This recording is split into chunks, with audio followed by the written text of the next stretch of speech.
When a small group of modern humans crossed the Bosphorus Valley, they discovered a new, uncharted world. The intense cold of the European ice fortress had deterred exploration for generations. However, a thaw observed around 60,000 years ago opened the gate for any brave souls willing to conquer the world. There were no roads, no guides, and no maps. Their migration across the continent was dictated by environmental constraints they had to face: food supplies, geography, and climate conditions. In this video, we will explore how long it took humans to colonize Europe, the paths they took, and how their environment influenced their behavior. Before diving into the simulation methodology and the simulation itself, let's set some historical context. The settlement of modern humans in Eurasia occurred during what we call the marine isotope stage 3. This period was warmer within the last glacial period, characterized by rapid climatic shifts that periodically transformed Europe from a polar to a temperate climate, and vice versa, in less than a century. The exact arrival date of Homo sapiens in Europe is uncertain. Lithic industry studies indicate a transition between the Neanderthals' Mousterian industry and the Homo sapiens, or Aurignacian, industry around 42,000 years ago. Other transitional lithic industries, which may have been used by both species, suggest an arrival date of around 46,000 years ago. Genetic studies show the divergence between haplogroup J, mostly dominant in Anatolia and the Near East, and haplogroup I, dominant among European hunter-gatherers, occurred 45,000 years ago. This divergence event likely followed the crossing of the Bosphorus Strait, permanently splitting the former haplogroup IJ. However, evidence from the Mandarin Cave in France suggests modern humans could have explored Europe much earlier. Teeth and arrowheads found in a 54,000-year-old sediment layer indicate that there may have been several attempts to colonize Europe. The attempt initiated by the haplogroup I population, however, was the successful one. We'll then consider 45,000 years before present as the reference date for this simulation. To simulate the spread of modern humans across Europe, we first need to build a cost map. Intuitively, you understand that the effort required to move across different regions varies greatly. Additionally, the climate of a particular place can make life either easier or significantly harder. This is what we call a cost map. We'll quantify the cost for humans to move across every single part of Europe. This will provide us with a map showing the areas where our ancestors moved quickly and the regions they largely avoided.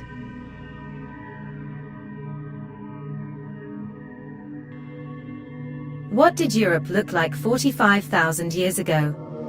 At that time, the sea level was 77 meters lower, exposing most of the North Sea, Adriatic Sea, and the Channel. The Baltic Sea and the Black Sea were freshwater lakes, while the Caspian sea level was 33 meters higher than it is today. The glaciation was primarily a North American phenomenon. The European ice sheet was confined to the Alps and the Scandinavian mountains. Thus, Europe was almost entirely ice-free. Now, let's discuss how the cost map was built. The final cost map is a composite of 3 physical parameters and 5 climate parameters. Each parameter is scaled from 0, no constraints, to 100, impossible to cross. Everyone who has hiked in the mountains knows that the slope drastically reduces walking speed. Therefore, the cost increases with the slope angle. I assumed that slopes above 60 degrees were too costly to traverse without climbing equipment, which did not exist 45,000 years ago. On the other hand, completely flat areas were also places to avoid. After thousands of years of human land use, we have forgotten that flat areas in their natural state were covered by swamps, lakes, and countless meandering rivers in floodplains. These inextricable mazes of water and vegetation were also home to mosquitoes and other troublesome insects. That's why I set the cost of flat areas to 99.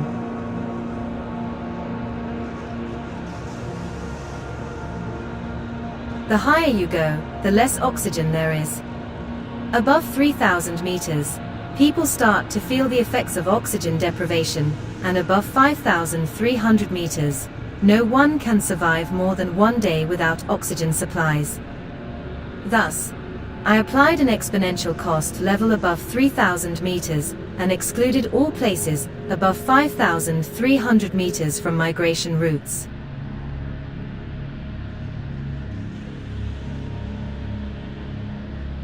Humans need water, as do the animals they hunted and the vegetation that provided fruits, wood, and berries. Rivers also create natural corridors for animal migrations, which humans could simply follow. Additionally, shorelines and rivers are ideal landmarks for anyone exploring uncharted lands. I assumed that the further one moves away from rivers or lake or seashore lines, the slower the movement. Areas distant from any rivers are not impossible for humans to migrate across, but due to the lack of water, they were not favored.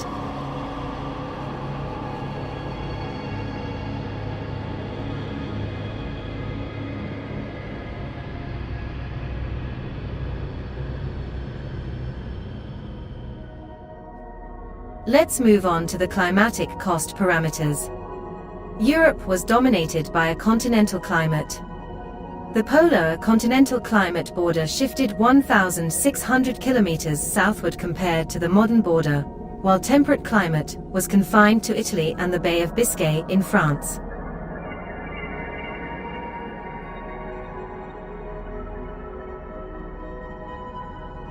Some regions on Earth experience a climate defined by a dry season, occurring either in summer or winter. The length of the dry season varies greatly, becoming permanent in the tropics. Being subjected to this climate means facing water shortages for part of the year. Consequently, the estimated cost is 0 for areas without a dry season, and 100 for areas with a permanent dry season. A 6-month-long dry season has a cost of 50.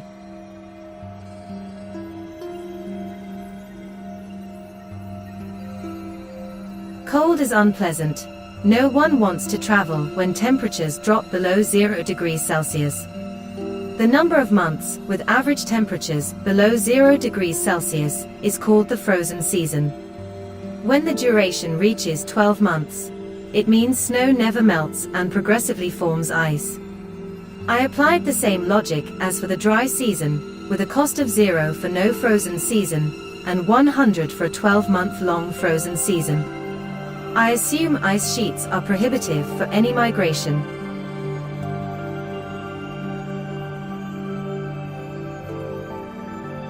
"40,000 years before the invention of snowshoes, snowy days with significant snowfall meant stay-at-home days.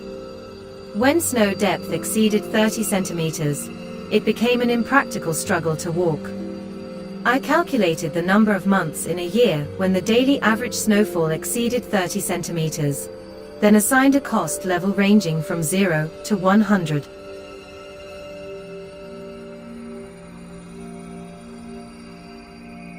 In higher latitudes, winter day length decreases significantly, even reaching permanent night for a few months. The short daytime during winter encouraged people to limit their movements, without necessarily compensating for it during summer when daytime lasts longer. I thus set a time shift of 8 hours for the active period of the day, and attributed a cost level for the number of month when the day length dropped below 8 hours. The highest numbers of month with less than 8 hours day length is 3 months in Scandinavia. That's why the maximum cost level on the map is about 25 on 100.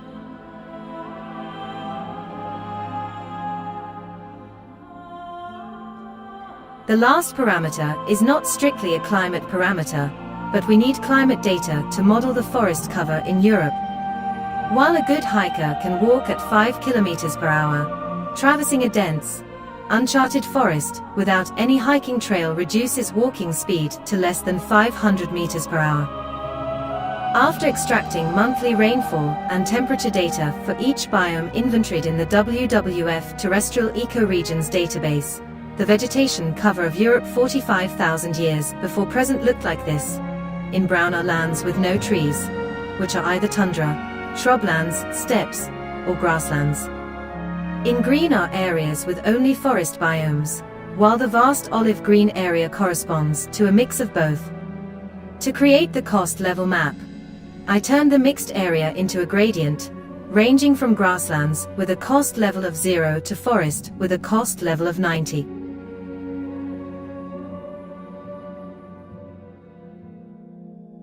"50,000 years ago, on the other side of Eurasia, small groups of intrepid men or woman sailed across the narrow strait separating Sunderland and Saarland, the future Australia. While it remains uncertain for older human species, Homo sapiens had been familiar with navigation for a long time. The seas were not seen as impassable frontiers. However, exploring seas with nothing more than simple rafts or canoes and without any developed navigation systems, ancient humans probably restricted their movements to areas where land was still visible above the horizon line. I thus had to map all offshore areas where landmasses are visible at human height, marked in red on the map. All other places have been excluded from the simulation, while the suitable area for navigation has been set to a cost level of 99.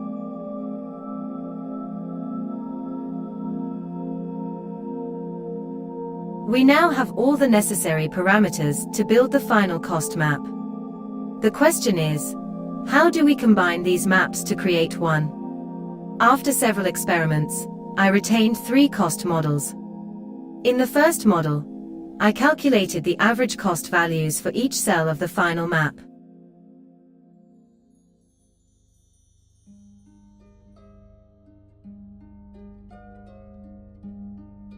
In the second model, I extracted the maximum cost values, as we can consider that a path's difficulty level is defined by the most restrictive parameter. A river does not really help if it's dried up 11 months a year. The third and final model was created using a very different approach. First, I split the 8 maps into 2 intermediary cost maps. The physical cost map, which corresponds to permanent and unavoidable constraints, and the climatic cost map, which describes the available time span for migration. In other words, the length of the migration season. The first map is then weighted by the second map.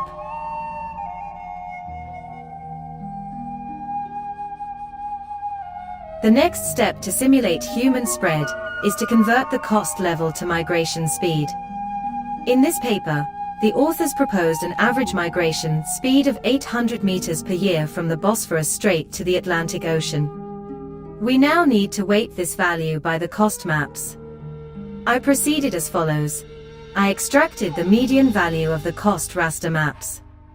Then, for a cost level of 99, I set the migration speed at 1% of the average migration speed indicated previously, and plotted a regression line to predict migration speed as a function of the cost level. Bingo, we got 3 migration speed maps. I divided then the migration speed by the cell width to obtain what I need for the simulation, a travel time map.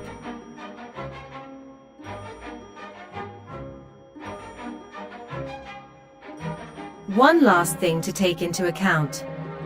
When modern humans spread across Europe, it was not a journey aimed at reaching the Atlantic Ocean as quickly as possible. They moved without a long-term plan for their trip. So, if they moved forward, they might stop somewhere for a generation, because they liked the place and didn't want to move anymore. Then, some of them probably wanted to continue forward, or decided to turn back to where their ancestors had lived before. To simulate that erratic behavior, I added a randomized multiplier coefficient to reduce the migration speed, ranging from a factor of 1, no change, to 20, the migration speed is converted from meters per year to meters per generation.